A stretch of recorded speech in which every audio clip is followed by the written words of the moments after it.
Stop.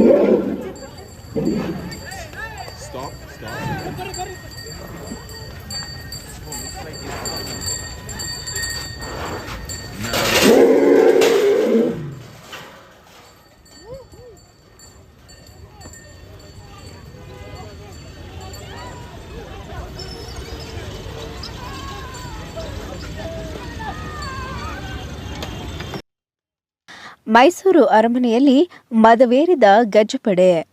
ಜಯಮಾರ್ಥಂಡ ದ್ವಾರದ ಮೂಲಕ ಆನೆ ಕಂಚನ್ ಅರಮನೆಯ ಮೂಲಕ ರಸ್ತೆ ನುಗ್ಗಿದ ಘಟನೆ ಶುಕ್ರವಾರ ನಡೆದಿದೆ. ಈ ವೇಳೆ ಕಂಚನ ಕಾಲಿಗೆ ಕಟ್ಟಿದ ಸರಪಳಿ ಬಿಡಿಸಿಕೊಂಡು ಅರಮನೆಯ ಆಚೆಗೆ ಬಂದಿರುತ್ತದೆ. ಆನೆಯನ್ನ ಹಿಡಿಯಲು ಅರಣ್ಯ ಸಿಬ್ಬಂದಿಗಳು ಹಾಗೂ ಮಾವುತರು ಹರಸಾಹಸ ಪಟ್ಟಿದ್ದಾರೆ.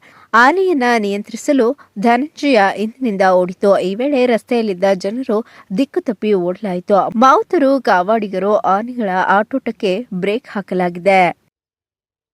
ವಿನೋದ್ ರಾವ್, HD ಕೋಟೆ, ಚಾಮುಂಡಿ ನ್ಯೂಸ್.